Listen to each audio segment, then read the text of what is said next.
সম্মানিত সবার সভাপতি মহোদয় এবং সদন, যাই হোক যদি কুতুবদার সাথে অনুষ্ঠিত করতে আমি কিছু করি নাই, আমার জোর জবরদস্তি নিয়ে গেছে। আমি পাট খেতে কুকাম করি নাই, সারাটা আয় হাইরে আমার জোর জবরদস্তি আমার সাথে কুকাম করছে, এই কারণে পাট খেতে ভাঙে গেছে। কি মাঝখান থেকে তুই করবার আইছ, কিন্তু আমরা নীলা খেলা করবার আইছি নাকি?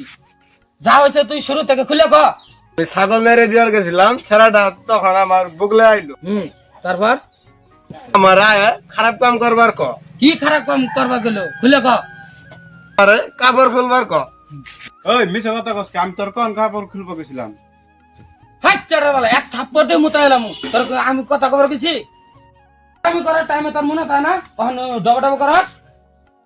হাই তুই খুলে ক, ইনু শরীরে তোর বিচার হইতাছে, খুলে ক।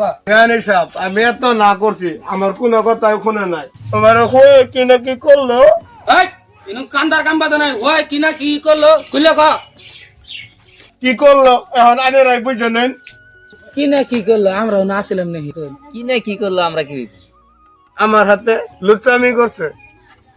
জানি সব আমার 2.5 বিঘা বাড়ি মলম দিছে পাট খেত, এটার আমি বিচার চাই। তুমি এত ভাল পারে না, আমরা এনু দেখতাছি তো, আমরা এনু আসি তো। জরালে সাদা দাও।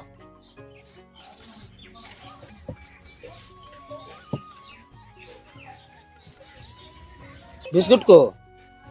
যাই হোক আমরা গেদির জবানবন্দিতে বুঝলাম, গেদি এখন বহ। হ্যাঁ শাহিন, গেদি জিগিলা কোন কথা গেল, সব কথা কি হাসা? ও দেয়ানি সাহেব সব হাসা, বাইনের যা করবেন তার মধ্যে রাজি। যাই হোক 2 জনের জবানবন্দিতে বোঝা গেল এক হাতে তালি বাজান।